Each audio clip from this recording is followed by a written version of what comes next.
yaliyopita kwenye series ya Lolita. Mwanamke, naumia. Unapoongea na wanawake wenzangu mimi naumia sana. Hizi mjomba amebadilika sana. Tangu wazazi wafariki aliamua kuuza kiwanja. Na siku hizi anafikiria sana kuhusu hicho kiwanja ambacho wazazi wote waliniachia. Unataka ujue ni kwa nini nimebadilika? Unataka ujue ni kwa nini nimekuwa mtu kama na hivi? Naona. Kwa hapa mpenzi wangu. Sawa. Shemu jamani, umenisusa. Sija kuoza wewe ili niwe mtu wa kutumia maziwa. Sija kuleta humu ndani ili tuwe watu wa kutumia. Lolita, Lolita. Jamani mpenzi wangu, ina maana unaishi kwenye jumba nzuri kama na hii? Ya, Lolita. Hapa ndo ninapopaishi. Sasa ni nyumbani kwako au unapanga? Kwa hiyo mpenzi wangu, siwezi kukuhakikishia 80% kwamba hapa ni nyumbani kwangu. La hasha, nitakuwa ninakudanganya. Iko hivi, ukikumbuka vizuri kwenye kumbukumbu zako, nilipotoka kijijini kuja kujitafuta, nilikutana na rafiki yangu ambaye anaitwa Sulemani. Akaniuliza kama ninaishi wapi. Nikamwambia mimi nimekuja mjini kujitafuta. Akanionyesha nyumbani kwake na akaniambia ana nyumba yake ambayo haina mtu. Nisipojali naweza kuishi hapo, na akanipa kama msaada. Ndio nipo hapa kumulindia nyumba yake. Sawa, nimekuelewa. Nilikuwa nimeshangaa. Mpenzi wangu, yaani awe na nyumba nzuri kama na hii afu asiniambie. Ila kusema hapa ni nyumbani kwangu, nitakuwa nimekudanganya. Usijali, hapa ndo tutaishi wote. Sawa, sasa mpenzi wangu, kwani haiwezekani huyo rafiki yako nimuone? Usimjui kwa nini? Kama sio leo, ni kesho. Maana mimi naye ni pete na kidole. Kwenye michongo yote tunakuaga naye. Na kwenye biashara yangu ndogo ndogo ninayoifanya, yeye ndo ananiongoza, fanya hiki, fanya hiki. Maana mimi na biashara ndogo ndogo. Yeye ni mtajiri mkubwa. Nimemfanya kama mtu ambaye ananipa ushauri. Usijali mpenzi wangu, utamjua tu. Sawa mpenzi wangu, maana anaonekana ana roho nzuri sana. Yaani mpaka kuache uishi kwenye nyumba yake bure basi na kodi yoyote ile. Ila umpendeza. Si kwa ajili yako jamani, si nimenifanyia shopping. Unajua nilipenda ufike nyumbani kwako kipindi umshingia saloni, umepita shopping, ndo upajue unapopaishi.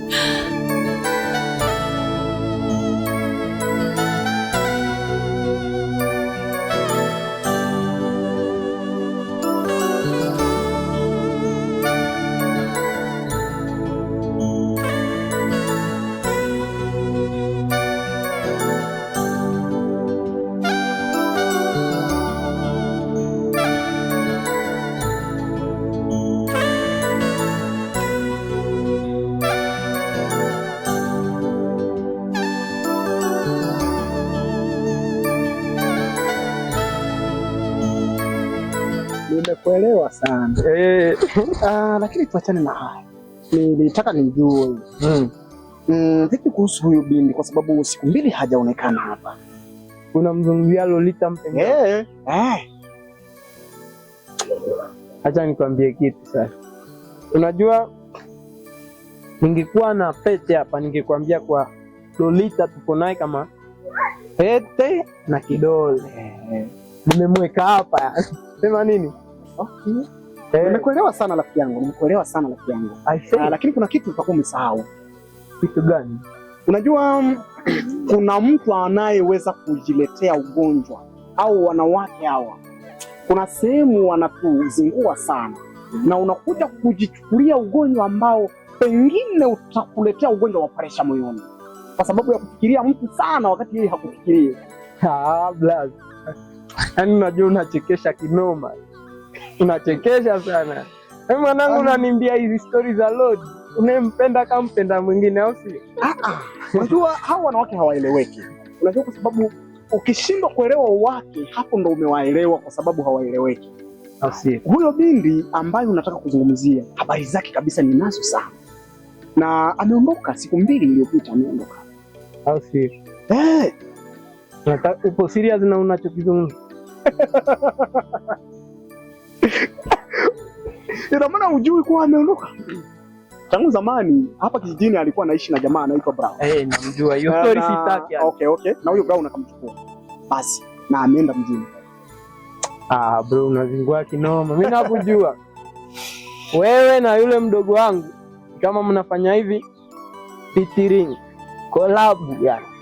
Umenielewa? Mimi naenda kumfuata Lolita pale kwao. Naenda kuhakikisha kabisa kama hayupo kweli atakuwa ameondoka. Lakini kama hayupo mwanangu, oya. Unanitafuta ubaya mwanangu, hapo hizo ni dharau unazoleta. Mimi naenda kumwangalia Lolita home kwao. Oya bro. Baki hapo na hizo lakini zako, mimi tafu naenda.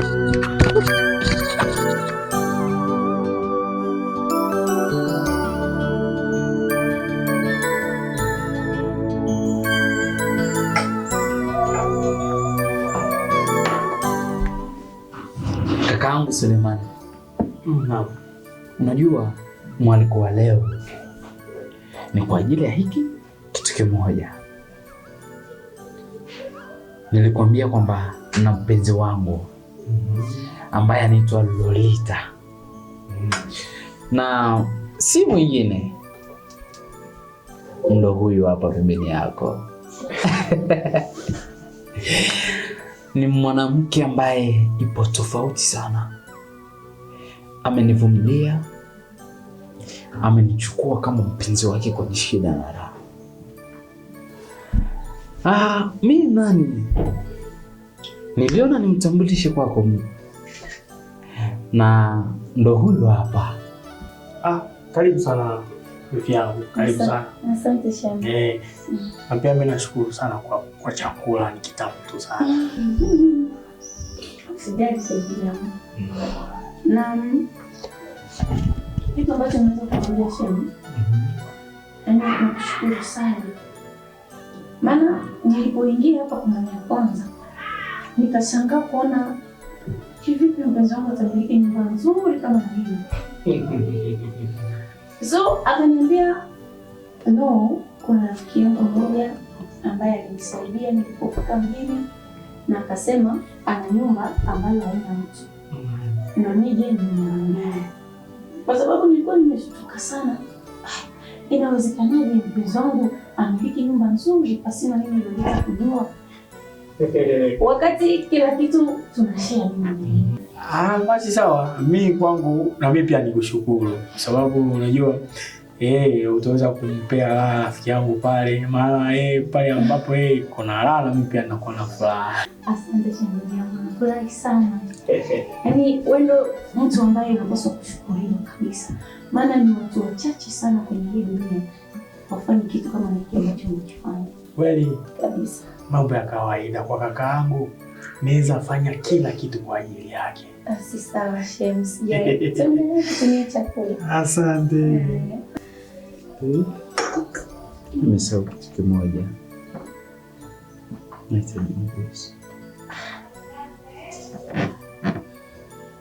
Come on.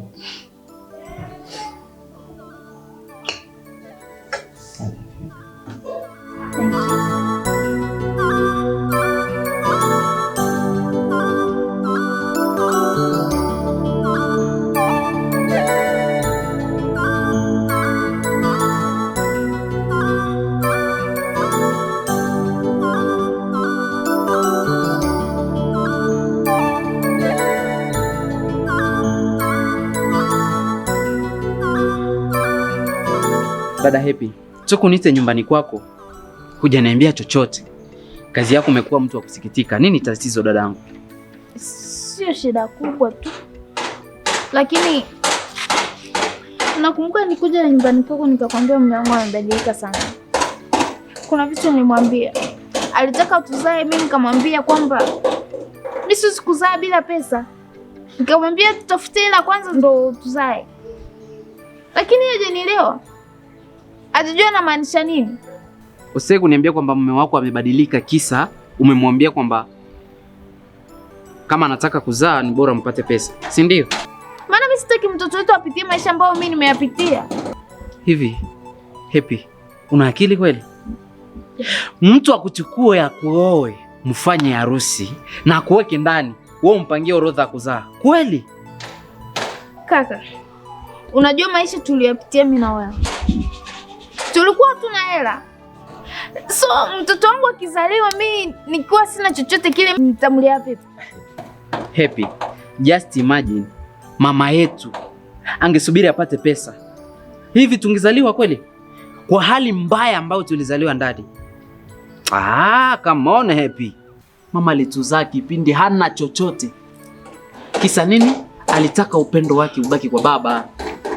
Sasa wewe umefanya harusi na mpenzi wako, unakataa msizae. Hivi kichwa chako upo sawa kabisa? Mimi niko sawa. Tatizo lako hujui siri zilizoko kwenye hizi nyumba. Kuna siri humu. Zaa mama. Sina mpango kabisa. Sina mpango pasi na hela, mimi sina mpango kabisa. Sawa. Wale wako. Ndo unaenda sasa? Lakini si hatujamaliza kuongea.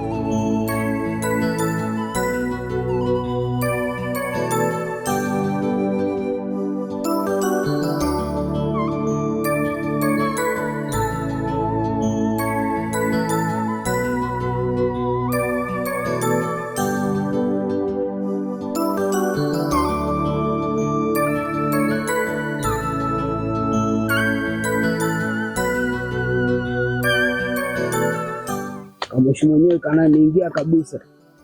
Nikuje yao au utanipia baadaye, wewe subiri.